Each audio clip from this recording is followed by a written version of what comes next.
untuk menampilkan CV dari Ibu Afi Wulandari, SE, EK, AK, CA, CPA, ASEAN CPA, dan CPA Australia BKP.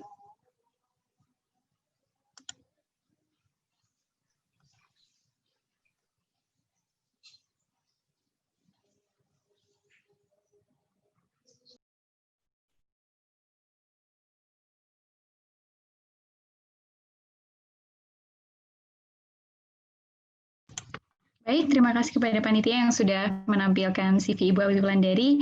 Jadi untuk teman-teman, saya ingin memperkenalkan pemateri kita yang kedua hari ini.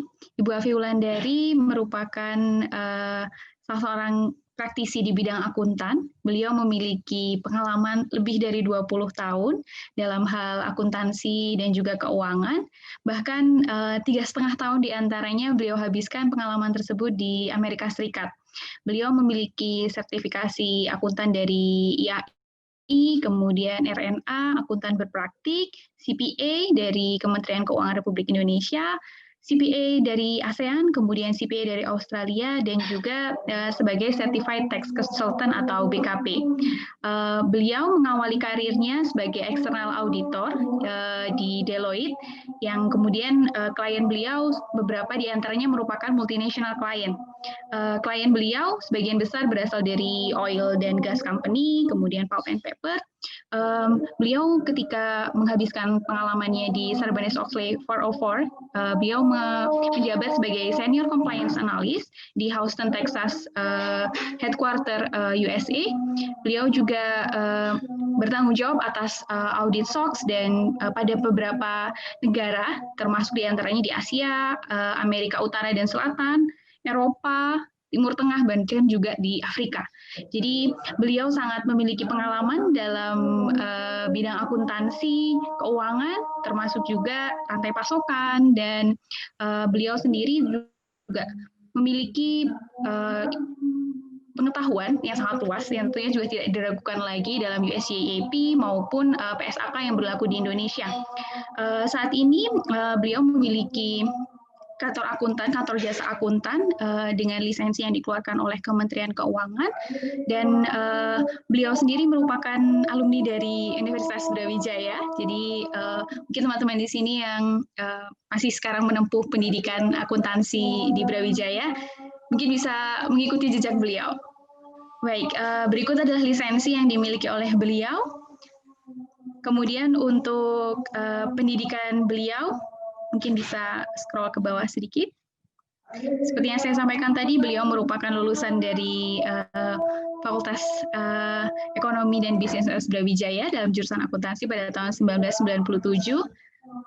Mungkin bisa ke bawah sedikit untuk melihat experience beliau. Baik, beliau mendirikan kantor jasa akuntan Afi Wulandari sejak bulan Maret 2018 dengan klien utamanya beberapa diantaranya adalah Bank Sinarmas, Yayasan Bone Lestari, dan juga beberapa perusahaan yang bergerak di bidang oil and gas. Bu Afi Wulandari juga selama ini menjadi dosen praktisi pada Universitas Brawijaya, Universitas Muhammadiyah Yogyakarta, dan STIE Jayakarta, Jakarta. Beliau sering sekali mendapatkan undangan sebagai pemateri mengenai topik cloud accounting, dan juga di sini kita akan bersama-sama belajar mendengarkan dari beliau mengenai bagaimana. Jadi beliau akan membawakan sesi dengan tema transformasi akuntan menuju Society 5.0 dan bagaimana persiapan skill dan pengetahuan yang dibutuhkan oleh akuntan. Jadi mungkin sekilas tema ini sudah kita sentuh saat sesi dengan Ibu Imelda. Kita akan membahas tema ini lebih lanjut dengan Ibu Afi. Baiklah, apakah Ibu Afi kira-kira sudah bergabung dengan kita hari ini? Saya ingin menyapa Ibu Afi terlebih dahulu. Selamat siang, Ibu. Assalamualaikum. Waalaikumsalam. Selamat siang. Selamat siang. Baik, bagaimana kabarnya Ibu Afi? Baik, baik. Mungkin saya baru pertama kali berkenalan. Perkenalkan, nama saya Intan. Baik, Mbak Intan. Alhamdulillah, baik. Mungkin untuk mempersingkat waktu dan juga waktunya nanti bisa kita alokasikan lebih banyak untuk sharing langsung dari Ibu Afi dan tanya jawab. Saya persilahkan waktu dan tempat untuk Ibu Afi menyampaikan materi. Silakan Ibu. Oke. Assalamualaikum warahmatullahi wabarakatuh. Perkenalkan saya Afi Wulandari. Siang ini saya akan menjelaskan satu topik yang menarik ya, mengenai transformasi akuntan menuju Society 5.0 dan juga persiapan skill dan pengetahuan yang dibutuhkan oleh akuntan.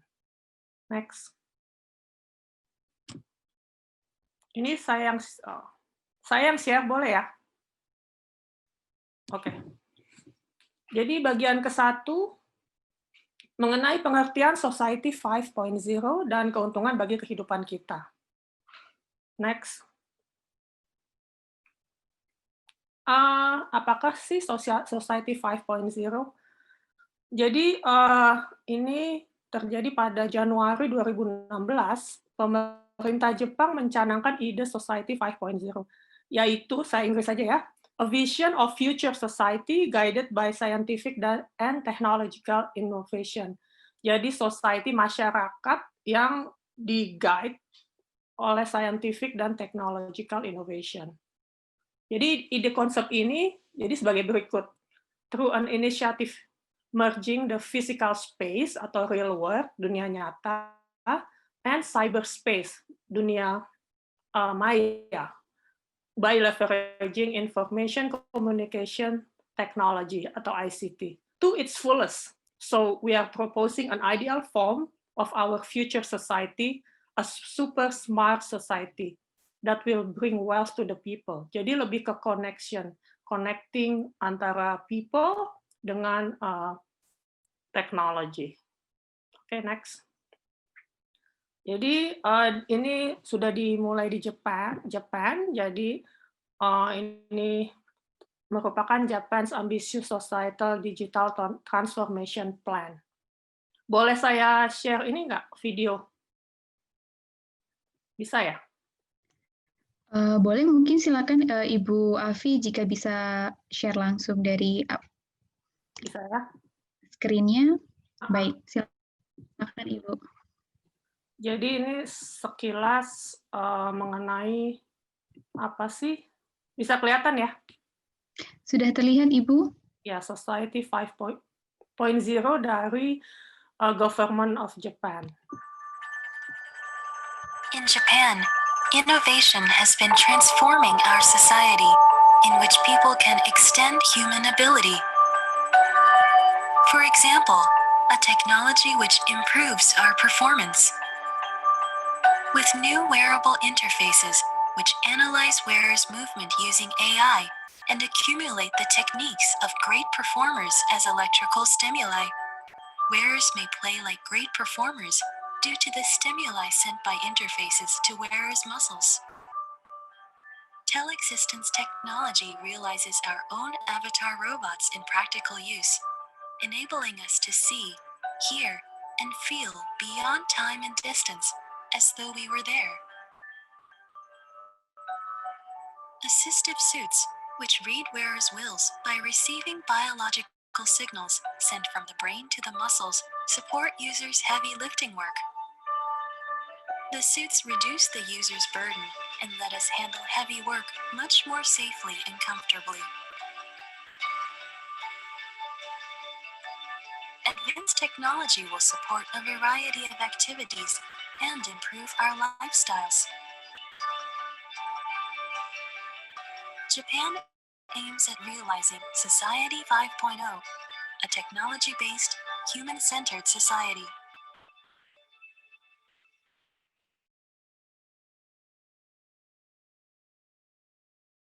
Oke ya. Jadi itu penggambaran Society 5.0 yang dimulai di Jepang. Oke, next. Lanjut lagi. Jadi era Society 5.0 adalah sebuah masyarakat yang berpusat pada manusia yang menyeimbangkan kemajuan ekonomi dan teknologi kayak seperti tadi yang di YouTube, dengan menyelesaikan masalah melalui sistem yang mengintegrasikan dunia maya dan ruang fisik. Jadi nggak hanya cloud, kan sekarang masih di era cloud computing, cloud accounting, ini beyond that. Jadi di sini bisa dilihat kalau big data-nya ini mempengaruhi kehidupan kita. Jadi solution for better human life. Jadi penggunaan akan Internet of Things, big data, artificial intelligence, robotics, and sharing economy pada semua industri dan kehidupan sosial manusia untuk menyelesaikan masalah. Ini juga sumber dari World Economic Forum di Davos tahun 2019. Next. Ini saya flashback sedikit mengenai kronologis revolusi industri dan sekarang menuju Society 5.0. Jadi bisa dilihat dulu dari bagaimana Industrial Revolution begins, mechanization, manufacture, lebih ke pabrik, and then the second revolution dengan assembly, kemudian third revolution dengan automated production, jadi di pabrik-pabrik pakai PLC, pakai IT system and robotic. Yang keempat lebih ke making of cyber physical system, using machine, bisa lewat cloud. Nah, yang Society 5.0 itu lebih banyak menggunakan big data untuk kehidupan kita. Next. Jadi ini adalah contoh transisi dari industri 4.0 menjadi Society 5.0. Society 4.0 lebih mengutamakan cyberspace. Jadi person access, retrieve, analyze the information through cloud. Jadi contohnya nih yang paling kiri ada person search by integration system. Misalnya nih pakai Waze atau Google Map. Jadi kan semua ke cloud dulu, ngambil data, baru beritahuan ke kita. Misalnya, tolong saya mau ke Monas gitu. Nanti ya udah dia kasih tahu. Contohnya begitu. Tapi sekarang adalah semuanya lewat AI. Jadi semuanya lewat big data, analisis lewat artificial intelligence. Ini prakteknya ya. Cuman kalau teorinya mungkin bisa ditanyakan ke teman-teman yang mendalami IT. Jadi ini lebih terintegrasi secara semuanya, holistik. Oke, next. Nah, ini perbandingan mendasar bisa naik. Oh, oke. Oke, stop. Ya. Jadi ini komparasi digitalisasi negara-negara di dunia.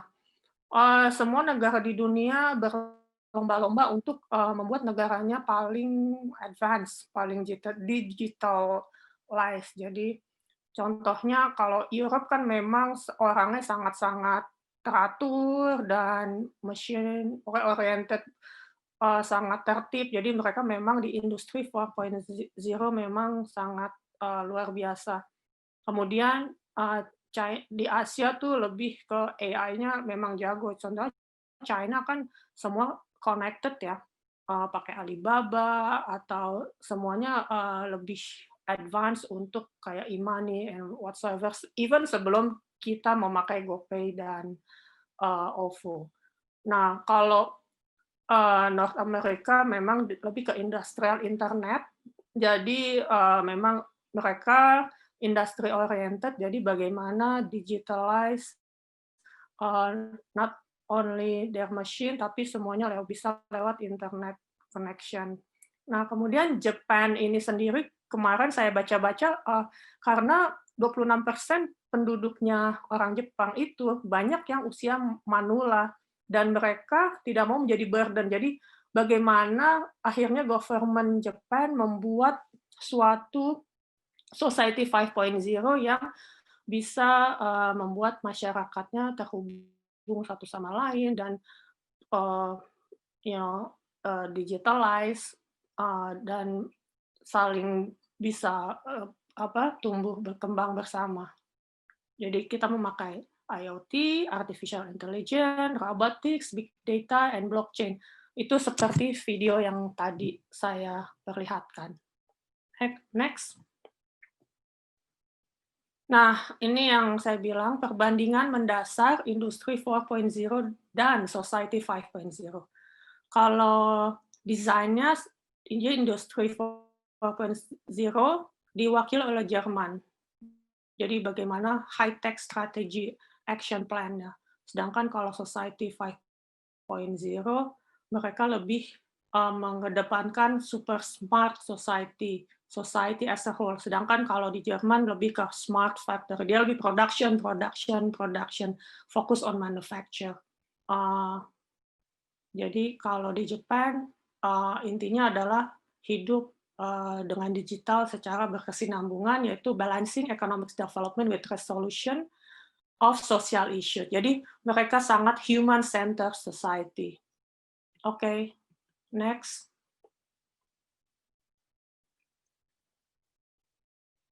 Nah, ini ilustrasi keadaan sekarang dan yang ingin dicapai oleh Society 5.0. Contohnya adalah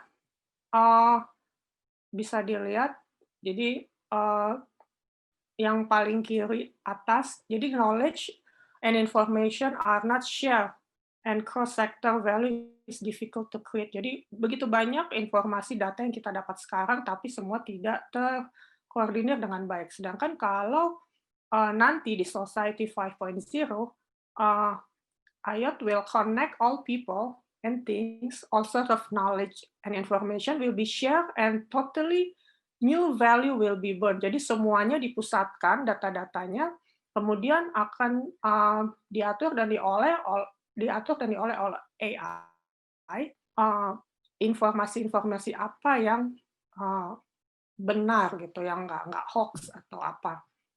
Maksudnya jadi pilihan informasi diserahkan kepada AI, walaupun tetap kita seperti menurut Ibu Imelda, otak manusia tidak dapat di-replace. Jadi nanti yang lain bisa dilihat sendiri bagaimana kemudahan-kemudahan dengan Society 5.0 yang diharapkan dengan menggunakan AI. Oke, next. Nah, ini hasil yang diharapkan dicapai oleh Society 5.0. Jadi akan menimbulkan comfort, vitality, dan high quality life. Nah, ini kan ada nih yang paling kiri atas. Jadi bagaimana semua bisa hidup dengan independen, terus akan ada provide goods and service that granularly address manifold latent needs without disparity. Jadi semuanya lancar lah ibaratnya. Nah, ada juga advanced solution of cyberspace and physical space. Jadi walaupun cybernya ada nih, ada robot kecil, cuman semuanya juga tetap harmonis. Dan juga adanya high quality life juga.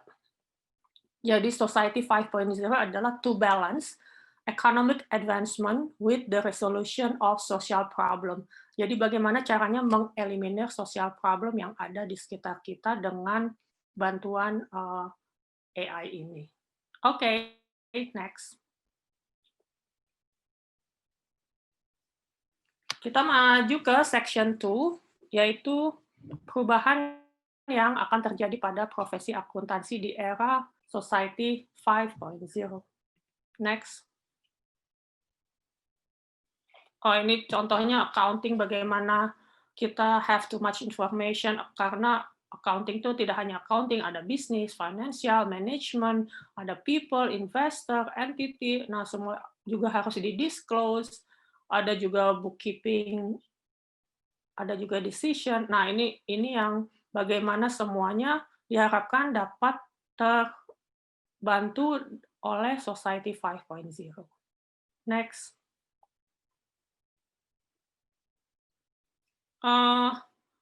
Nah, menurut US Bureau of Labor Statistics, berikut adalah pekerjaan yang akan hilang kira-kira sekitar 95% pada era Industri 4.0 dan Society 5.0.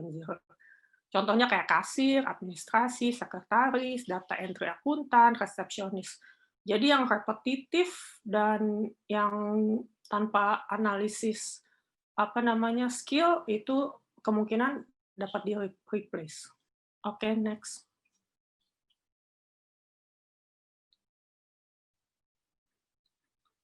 Nah, tugas akuntan, jadi dengan adanya The Internet of Things, IoT, Big Data Industry 4.0, dan sekarang Society 5.0, sangat berdampak pada akuntan secara langsung dan tidak langsung. Secara langsung, akuntan harus siap untuk berhadapan langsung dengan real-time financial data, daripada pembukuan yang terjadi di akhir bulan.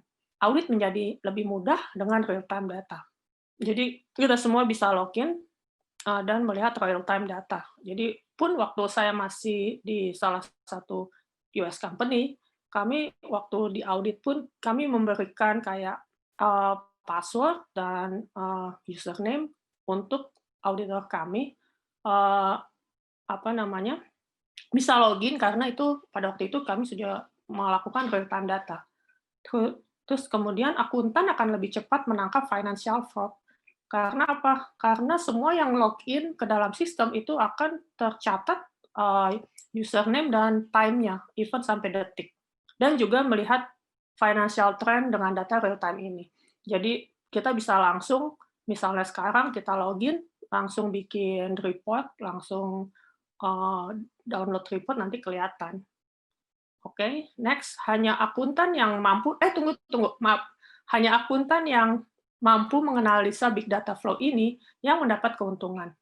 Apalagi mereka yang memahami bahasa IT dan konsep IoT sehingga akuntansi dan pelaporan dapat dilaksanakan secara aktual dan struktural. Dengan hal ini, akuntan dapat memberikan advice yang maksimal kepada klien mereka dalam membangun bisnis structure dengan keuntungan dari IoT. Oke, next. Nah, ini saya ingin menjelaskan interaksi akuntan dengan teknologi. Penggunaan robotics dan data analytics atau big data, yaitu mengambil alih pekerjaan dasar yang dilakukan oleh akuntan, yang dasar ya, seperti mencatat transaksi, mengolah transaksi, memilah transaksi. Penggunaan ini membantu kita karena meningkatkan efisiensi dan efektivitas pekerjaan. Kemudian banyak perusahaan besar yang telah mengembangkan teknologi ini karena didukung oleh standarisasi atas proses pengelolaan keuangan, standarisasi atas arsitektur sistem dan informasi, atau Standardization of Financial Process, System, and Information Architecture. Jadi kebanyakan perusahaan besar yang sudah menggunakan, saya sebut namanya SAP, ini sudah punya standar financial process, system, sama information architecture-nya sendiri, dan custom-made sesuai dengan kebutuhan perusahaan. Atau Oracle, itu juga bisa. Kemudian profesi akuntan, underestimate terkait dampak teknologi terhadap pekerjaan akuntan. Kita harus tetap positif, kita nggak boleh underestimate, bahwa teknologi walaupun menghilangkan jatah pekerjaan kita, tapi itu sangat membantu karena kita bisa lebih fokus untuk analisa suatu masalah, suatu transaksi, begitu. Kompetisi yang penting bagi profesi akuntan juga misalnya data analysis, information technology development, dan leadership skill harus dapat dikembangkan. Oke, next. Oke, di sini saya mau menjelaskan perubahan peran akuntan. Pertama, menyediakan insight atas data, menjadi penasehat atau advisor, bermitra dengan teknologi, dan berkembang ke area-area baru. Contohnya untuk menyediakan insight atas data, kita akan mengidentifikasi pertanyaan atas data tersebut, melakukan analisis statistikal dengan cara kita download dan kita let's say VLOOKUP atau kita masukin statistical formula, mengecek kualitas data, apakah ini valid atau enggak, menginterpretasi hasil olah data.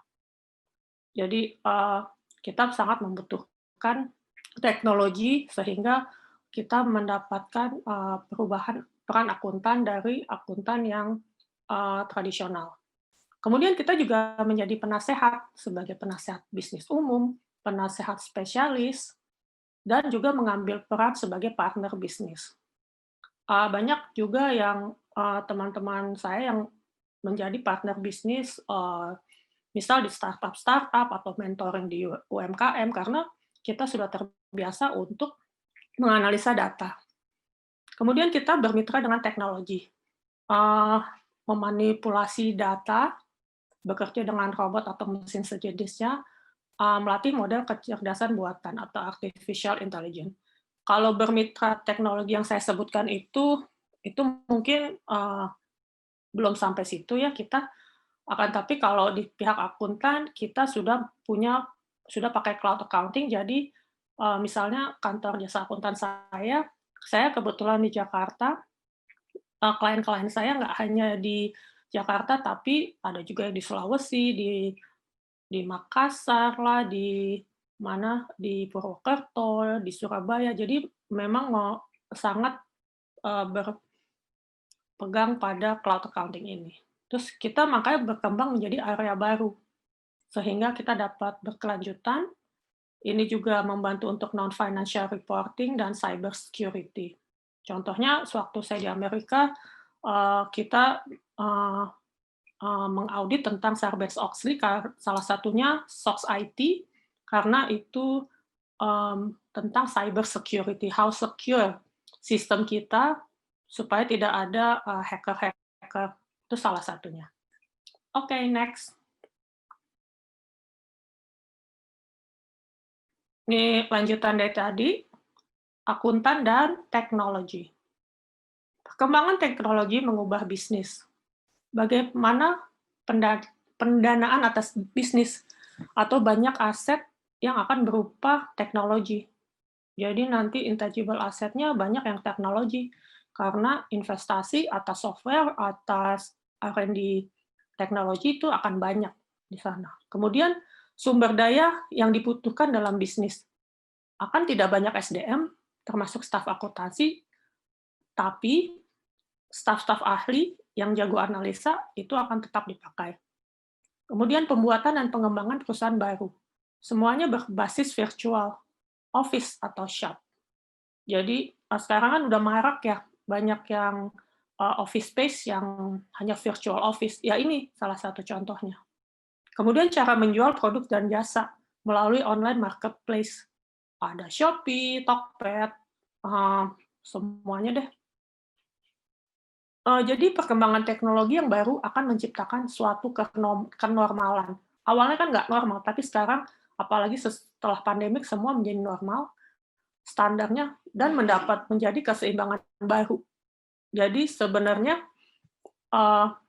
pandemik ini menaikkan standar kita untuk mengakses teknologi lebih cepat. Jadi mempunyai new equilibrium atau new normal yang baru. Oke, next.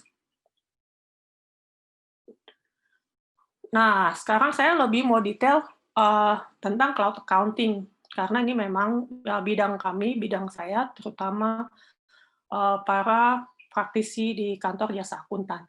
Saya juga melihat ada beberapa rekan-rekan saya dari KJA yang jadi partisipan di sini. Jadi pengertian cloud accounting sebagai pendukung Society 5.0. Cloud accounting software itu hampir sama dengan tradisional self-install accounting software. Apa itu self-install accounting software? Jadi yang tidak terhubung dengan cloud, yang kita beli paketnya di depan, kita install, hanya dedicated untuk komputer tertentu. Perbedaannya accounting software yang tradisional, hostednya di remote server kepada software as a service. Business model. Datanya tapi kalau yang cloud ini, data akan dikirimkan ke cloud atau awan, di mana di sana data akan diproses dan dikembalikan lagi kepada user. Kemudian semua fungsi aplikasi ini akan dilakukan offsite, bukan pada desktop, pengguna atau user desktop. Pada cloud computing, user akses pengguna software, internet, pengguna software application akan dilakukan remotely melalui internet, atau network lain melalui suatu cloud application service provider. Kemudian menggunakan cloud accounting software akan membebaskan para pelaku bisnis dari urusan menginstal dan melakukan maintain software pada individual service provider. Oke, next. Next, Pak.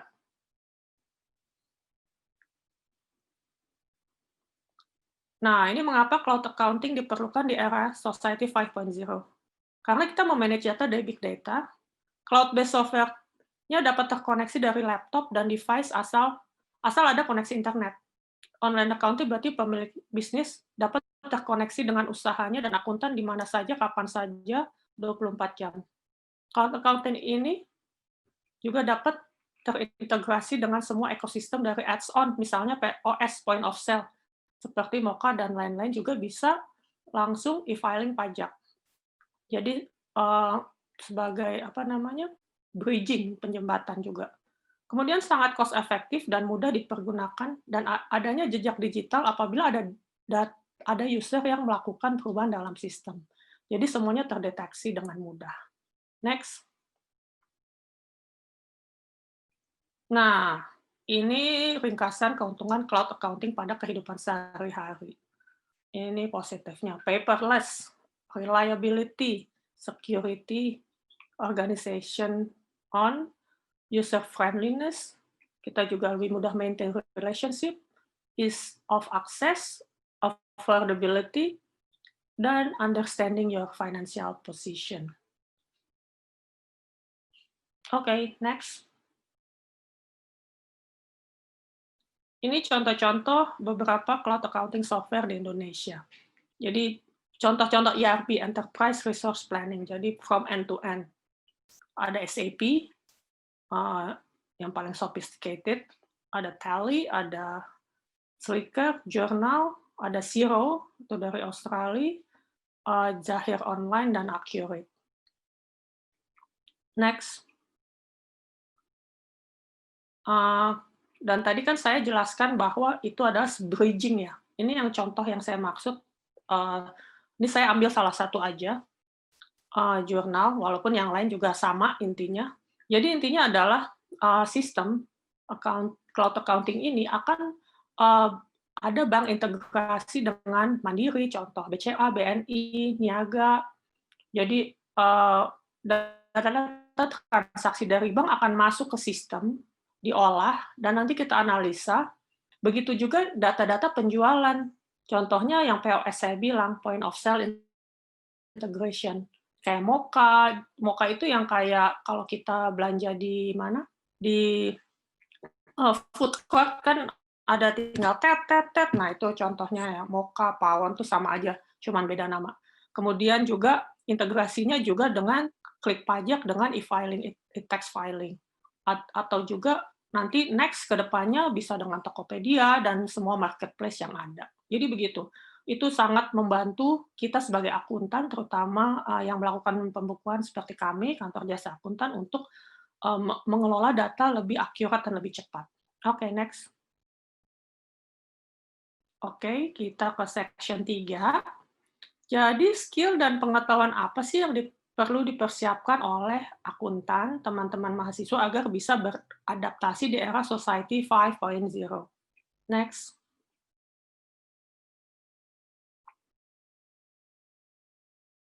Oke. Ini beberapa skill accountant di era Society 5.0. Jadi complex problem solving. Kenapa complex problem solving? Karena data-datanya kan sudah ada nih. Dan cukup bisa dikatakan akurat. Jadi gimana caranya data-data yang ada di server kita dapat mempunyai kemampuan untuk memecahkan masalah yang asing dan belum diketahui solusinya. Jadi makanya diperlukan skill kita di situ. Social skill juga bagaimana kita kemampuan untuk melakukan koordinasi, negosiasi, persuasi dengan klien kita, dengan teman bisnis kita, dengan pihak luar.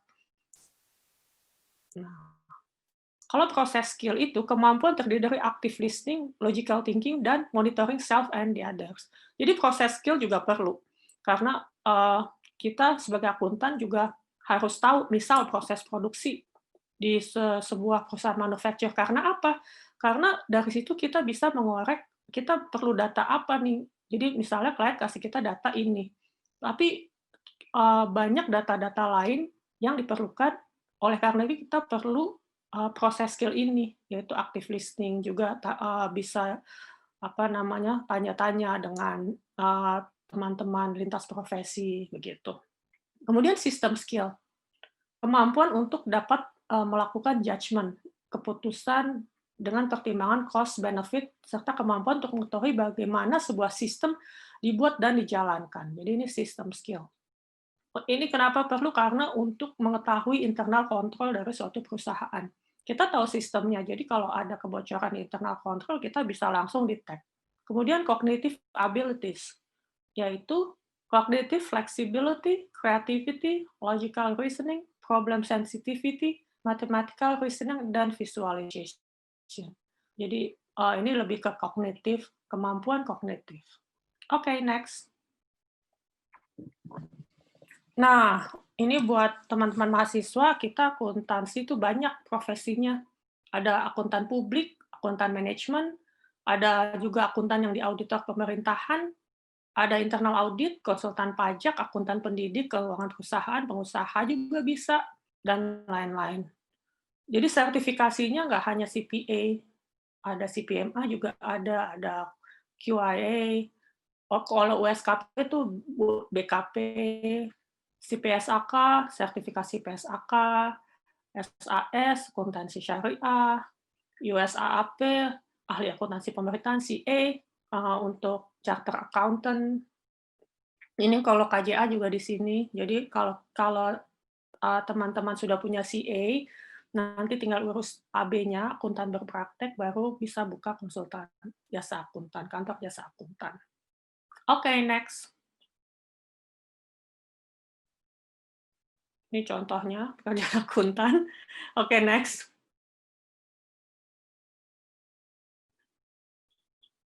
Nah, kemudian yang terakhir, jadi nanti kita banyak tanya jawab aja ya. Section 4, tips and trick yang perlu diketahui oleh akuntan agar dapat mempersiapkan diri dalam menyambut transformasi profesi akuntan. Next. Nah, ini tips untuk dapat survive pada Society 5.0. Ini versi saya ya. Selalu belajar dan open-minded. Oke, open-minded ya nggak apa-apa. Tadi kan salah satu skill-nya adalah active listening. Jadi saya bilang begitu banyak informasi yang datang ke kita dan kita harus bisa memilah-milih mana yang baik, mana yang prioritas. Kemudian antisipasi perbedaan budaya atau different culture untuk kemajuan diri. Jadi ini contoh waktu saya kebetulan di Amerika itu sangat lumayan membantu. Jadi kita harus adapt bagaimana perbedaan budaya. Kalau culture, terutama di office culture tuh berbeda sekali dengan di Indonesia. Di Indonesia kita banyak dibimbing, kalau di sana sih dilepas, ya terserah gitu, take it or leave it, gitu. Kemudian satu lagi belajar tentang big data dan cloud accounting. Ini dunia berjalan begitu cepat, jadi kita harus keep it up juga. Untuk kuliah bagus, cuman mungkin lebih banyak membaca literatur luar atau jurnal-jurnal mulai sekarang gitu. Jadi kita tahu, atau koran lah, atau bisnis news atau apa. Kemudian mempunyai sikap positif maksud saya, dan speak up attitude. Ini salah satu yang harus kita biasakan, terutama speak up attitude. Jadi waktu saya di Amerika, orang Asia kan terkenal sopan ya, itu nggak bisa. Kita harus speak up, kita harus speak our mind, kita harus speak our idea. Karena apa? Mereka akan appreciate. Kita nggak kalah pintar dengan mereka. Cuman masalah language aja sih. Dan orang Asia, orang Indonesia itu sangat analytical, sangat konsep. Jadi saya yakin semua bisa gitu. Kemudian next adalah mempunyai sikap attention to detail, terutama untuk profesi. Terutama kalau kita lagi menjadi auditor atau membuat pembukuan, kita harus punya sikap attention to detail. Terus terakhir, selain bidang akademis, yaitu S1, mungkin S2, kalian juga harus raih sertifikasi profesi akuntan, karena sehingga bisa berprofesi di kancah nasional dan internasional. Oke, next. Ya, ini contoh. Oke, next. Nah, ini sekilas kantor saya, kantor jasa akuntan Afi Wulandari. Next. Nah, ini saya. Jadi nanti mungkin bisa dibaca pengalaman saya. Lumayan lah, ada di internal control, ada di KAP, pernah juga director di salah satu oil and gas MNC. Kemudian juga di SOX, Sarbanes-Oxley, internal control. Kemudian sekarang saya buka kantor jasa akuntan sendiri. Next. Nah, ini kantor jasa akuntan saya memberikan jasa akuntansi, jasa sistem akuntansi, cloud accounting, jasa compliance, dan jasa manajemen. Staff-staff dan yang tergabung di KJA juga pernah bekerja di perusahaan nasional dan internasional, dan punya background akademis pasti di bidang akuntansi. Next. Ini jasa-jasa yang biasa diberikan oleh kantor jasa akuntan saya, yaitu pembukuan, penerapan sistem akuntansi, supervisi laporan keuangan, kompilasi, agreed upon procedure atau special audit itu namanya, sistem informasi akuntansi, tax compliance perpajakan. Kita juga mengadakan training buat akuntansi buat S1, kita juga pengalih-dayaan tenaga staf akuntan terlatih.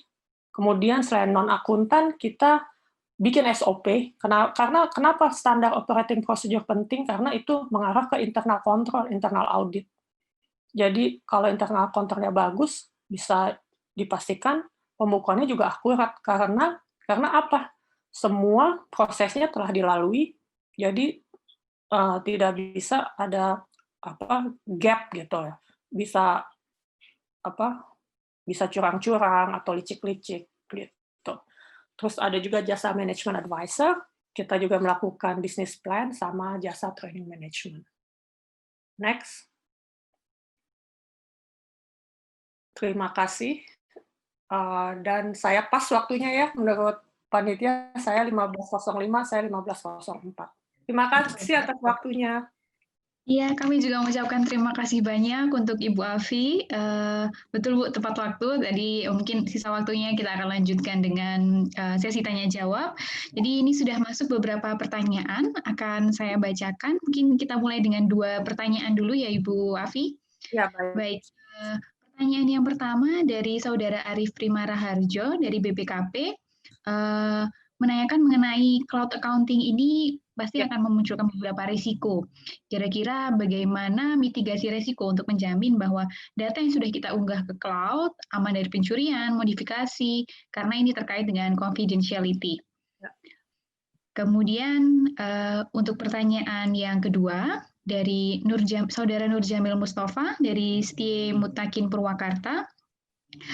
Saudara Nur Jamil ini seorang mahasiswa dan sedikit memiliki kekhawatiran mengenai profesi akuntan tadi ya, yang harus segera beradaptasi dengan adanya teknologi.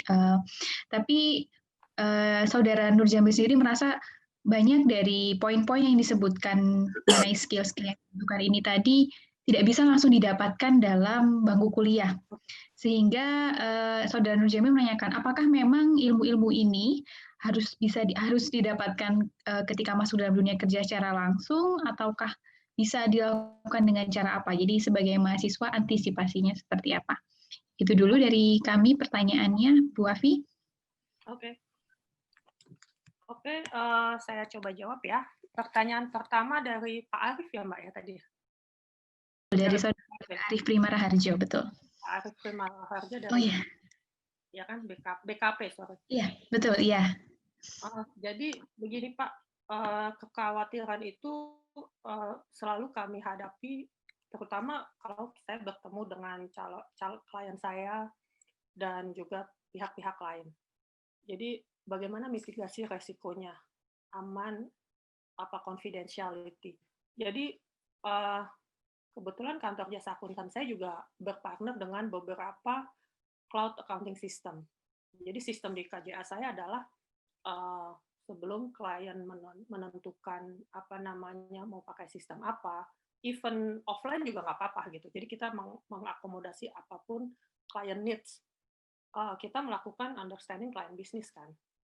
Kemudian karena kebetulan saya berpartner dengan beberapa sistem, jadi saya tahu arahnya ke sini. Oh, mungkin Bapak bisa pakai Xero. Oh, mungkin pakai SAP yang ini atau Journal atau Accurate. Nah, kemudian jadi sebelum kami menawarkan sistem-sistem ini, kita kan mau memakai sistem ini sebagai alat bantu ya Pak ya. Kami juga mencek background mereka gitu. Cek background dalam artian bagaimana sih keamanan kalian. Jadi saya nanya, ISO berapa nih? ISO apa yang kamu punya? Jadi ada salah satu ISO berapa sih, 10.000 kalau nggak salah. Jadi even pegawai-pegawai mereka sign kontrak bahwa mereka tidak bisa memberikan data-data kepada pihak luar, kecuali apabila ada surat dari polisi, Pak. Jadi itu salah satu ISO-nya. Dan even kayak kantor kami, kita sebelum berklien sign kontrak dengan klien, kami juga ada NDA, non-disclosure agreement. Kami tidak boleh disclose apapun karena itu menyangkut kerahasiaan etika profesi. Nah, itu. Jadi biasanya saya cek background dan kami juga antisipasi dengan sign NDA agreement gitu, Pak. Cukup jelas ya, Pak ya. Yang kedua dari Mas Nur Jamil di Setia Purwakarta. Khawatir akan profesi akuntan dan semuanya tidak bisa didapat dalam bangku kuliah. Apakah pas ilmu ini di dunia kerja langsung harus dipunyai? Jadi begini, menurut saya ya memang tidak bisa dari dalam bangku kuliah. Di kuliah itu kan teori.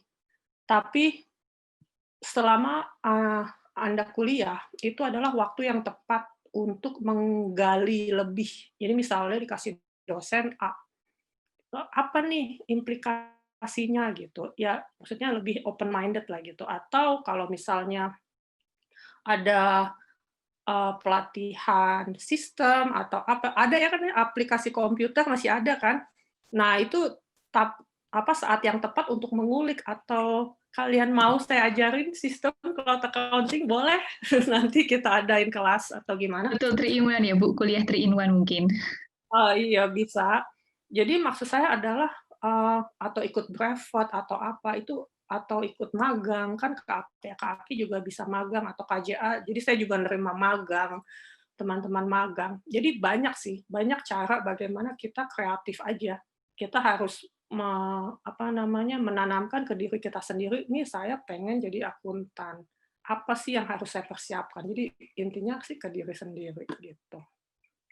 Ada lagi Mbak? Baik, cukup. Terima kasih ya Ibu Afi atas jawabannya tadi. Jadi kalau misalnya bisa saya tangkap dari pertanyaan pertama mengenai mitigasi risiko ya, dari Ibu Afi sendiri dari kantor jasa akuntan sebagai pihak yang berpartner dengan dua arah ya, dengan klien kemudian dengan pihak cloud accounting-nya sudah menandatangani ada usaha berupa penandatanganan non-disclosure agreement dan upaya-upaya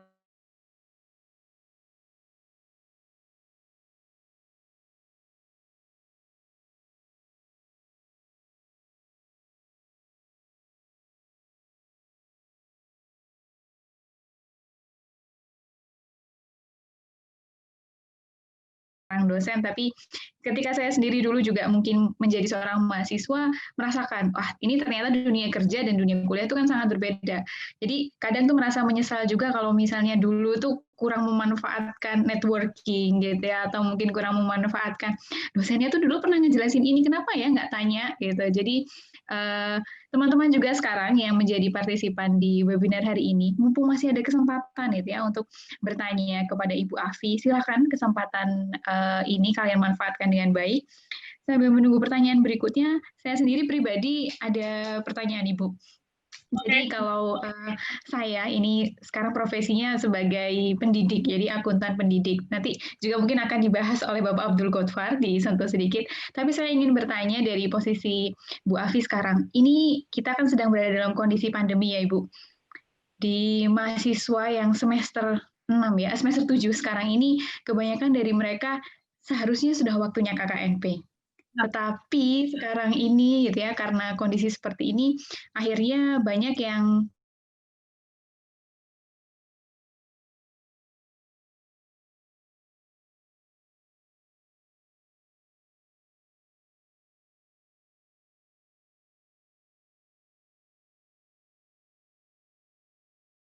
Jadi menariknya adalah mulai tahun ini KJA saya menerima mahasiswa magang, ya kan?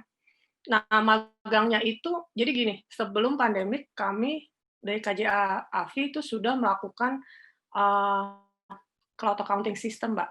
Karena kan saya di Jakarta. Jadi kan klien saya klien-klien saya ada yang saya bilang ada yang di Makassar lah, di Bali, di Purwokerto. Nah, itu bagaimana caranya?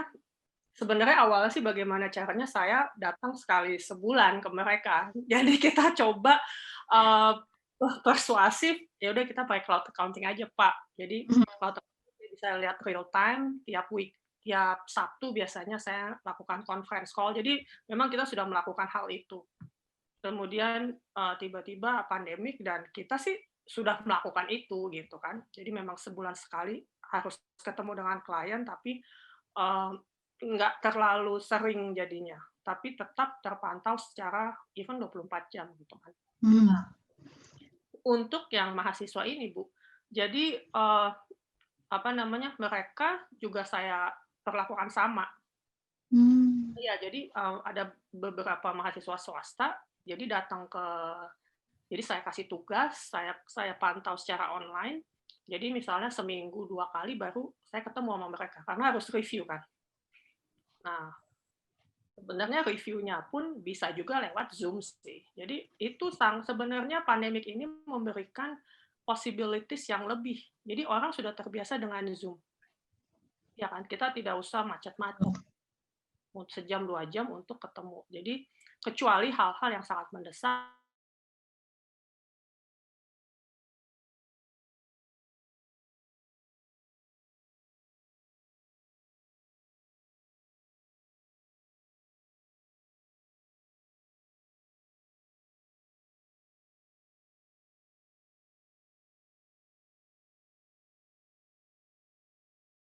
memanfaatkan itu ya Ibu. bagaimana misalnya Universitas Brawijaya mengakomodir hal itu gitu. Jadi bisa banget. Baik, terima kasih Ibu sudah menjawab rasa penasaran saya. Ternyata masih memungkinkan untuk menerima mahasiswa magang secara online gitu ya. Tidak hanya kelasnya yang berlangsung secara online, magangnya pun ternyata bisa online. Baik, ini ada pertanyaan satu lagi yang masuk Ibu dari Saudara Rijal, Universitas Brawijaya. Mengenai cloud accounting tadi kan sistemnya kan ada berbagai macam, dari mulai yang paling sophisticated sampai mungkin yang levelnya mungkin tidak terlalu complicated.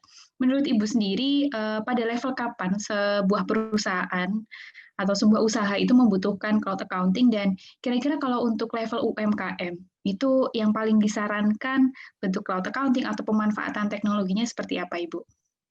Oke. Jadi gini, di semua cloud accounting yang saya tahu, mereka itu punya paket-paketnya, Bu. Jadi paket simple, yang maksudnya simple cuma transaksi, biaya, pemasukan gitu. Atau yang menengah, misalnya bisa bikin reporting, atau ERP. ERP jadi mulainya dari kita bikin PO, purchase order, sales order, invoice, diterima, terus ada beberapa gudang. Ya kan? Jadi kembali lagi adalah tinggal biasanya saya tawarkan ke klien. Jadi saya cuma membantu karena apa, kalau memakai Excel itu kan kalau ke delete satu sel hilang semua.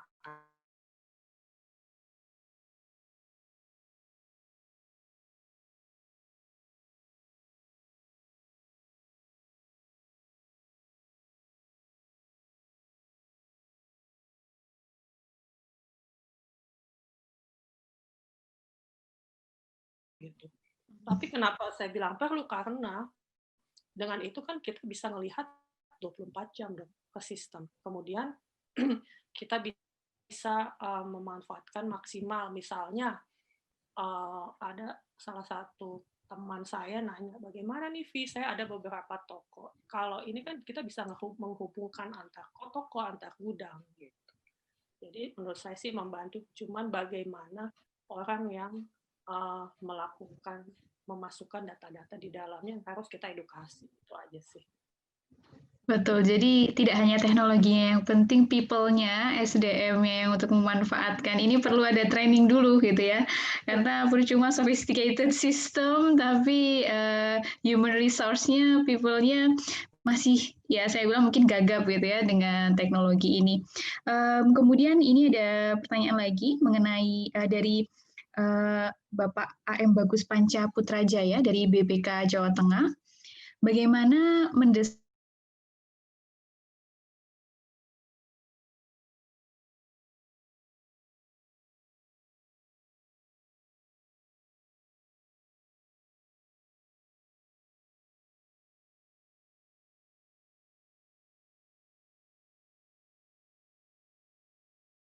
Begini Pak Bagus ya, Pak Bagus dari BPK Jateng.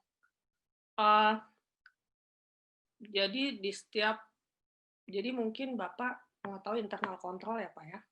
Internal control itu kan sama dengan ERP system di cloud accounting sih menurut saya. Jadi misalnya di cloud accounting kita kan untuk misalnya melakukan pembelian kita harus meng-create PO, purchase order. Kemudian PO itu kita kirimkan ke vendor kita.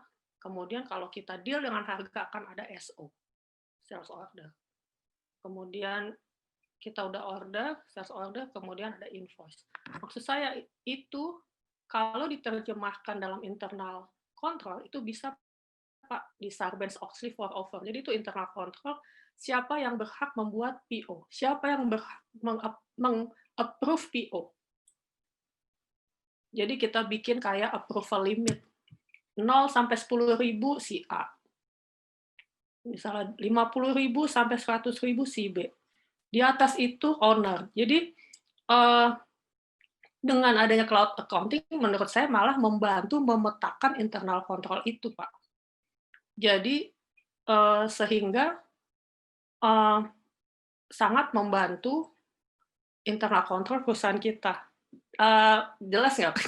Tadi pertanyaannya apa?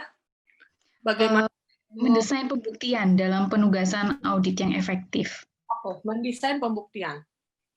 Nah, karena di dalam cloud accounting itu sebenarnya sudah dijelaskan beberapa internal control. Nah, kita tinggal print aja, Bu. Dari situ tinggal print. Atau misalnya nih, sebelum kita, salah satu contoh yang saya terapkan, misalnya kita mau meng-invoice ke customer. Kan kalau invoice ke customer biasanya ada supporting document ya. Ada delivery ticket yang sudah ditandatangan bahwa barang sudah diterima. Nah, itu semua bisa di-attach di dalam sistem cloud ini, jadi datanya semua ada. Jadi begitu ada auditor datang, coba saya pengen lihat invoice ke customer A. Kita print, ya kan? Di dalam situ juga karena kita sudah masukkan supporting document, segala agreement kita, segala SOPO. Nah, ya udah kita tinggal bisa berikan kepada auditor, kepada pemeriksa pajak, ini loh data-datanya udah lengkap semua gitu loh. Mungkin jelas ya. Jadi sebenarnya mereka bisa di cloud accounting juga bisa memasukkan scan-scan dari supporting document yang diperlukan. Jadi begitu kita ada audit oleh pajak, ada audit dari KAP, kita dapat meretrieve data-data itu, kita print, kita kasih gitu, atau kita PDF-in, kita kasih gitu. Jadi dengan adanya cloud accounting justru memudahkan karena digital record-nya itu sudah bisa menjadi bagian dari evidence ya Ibu. Kemudian mungkin juga ketika tadi sempat Ibu menyinggung mengenai jika suatu perusahaan itu memiliki mungkin yaitu kantor atau toko yang lebih dari satu, integrasinya akan lebih cepat. Jadi kita mungkin tidak harus mengunjungi satu persatu dari kota ke kota gitu ya, menanyakan satu-satu ke pegawainya. Cukup mereka input data ke dalam cloud accounting, kita mereview, memberikan otorisasi dan sebagainya. Bahkan mungkin tadi otorisasinya bisa otomatis.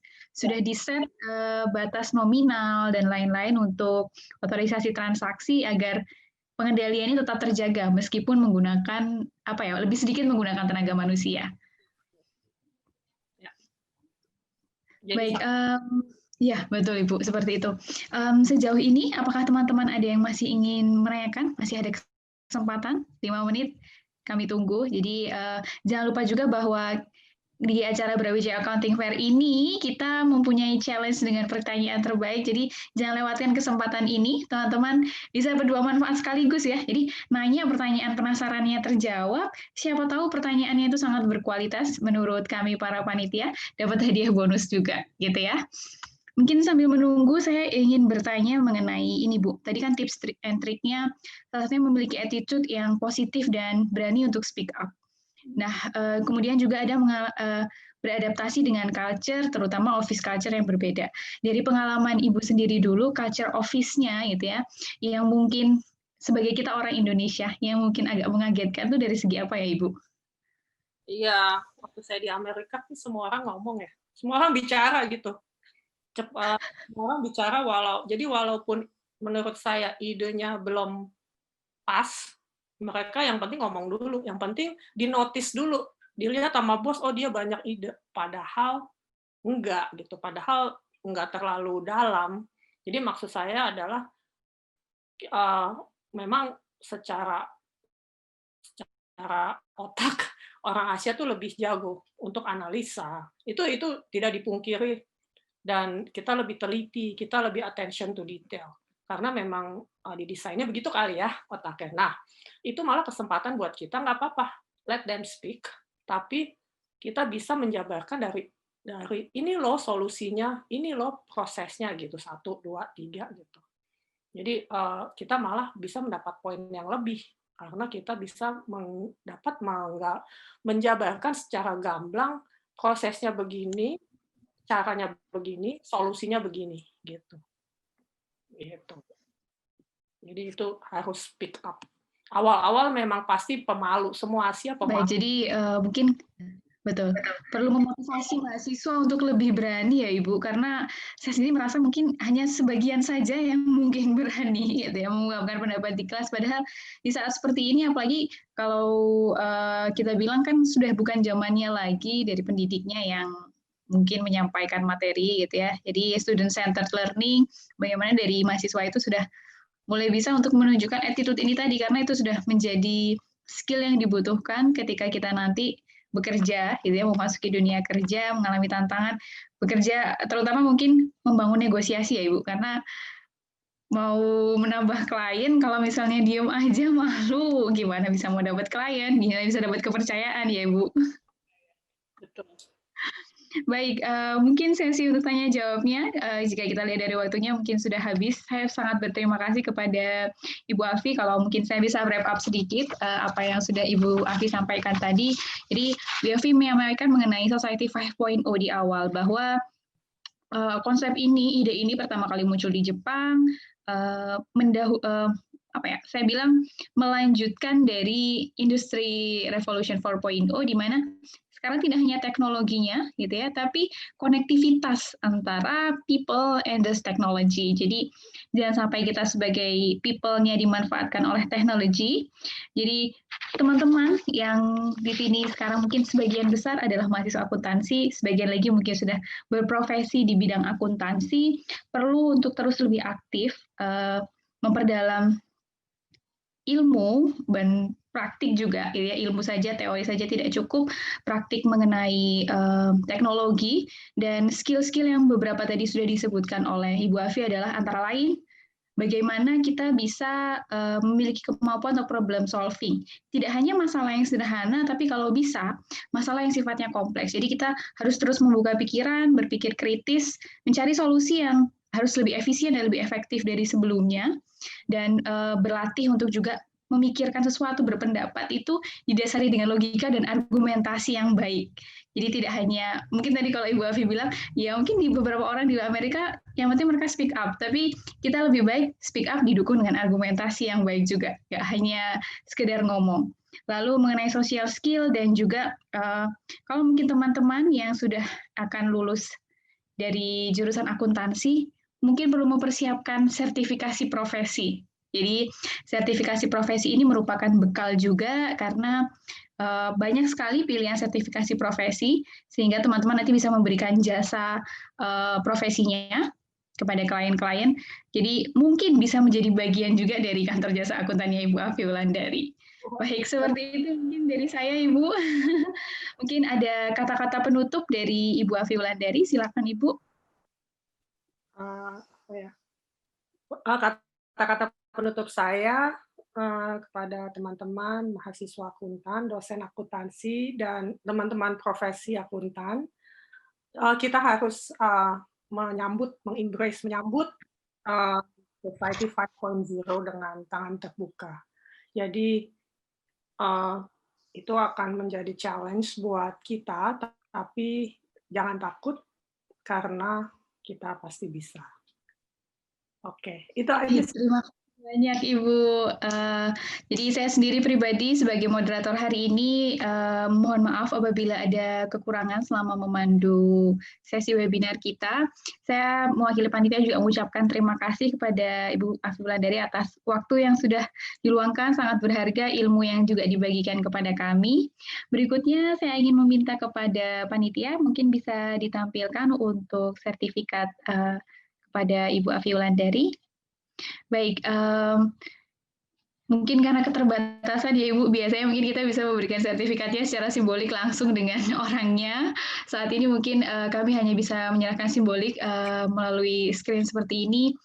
Sekali lagi kami dari Brawijaya Accounting Fair 2020 mengucapkan terima kasih sebagai partisipasinya untuk penyaji dalam topik yang sedang kita bahas hari ini menjadi akuntan tangguh dalam era Society 5.0.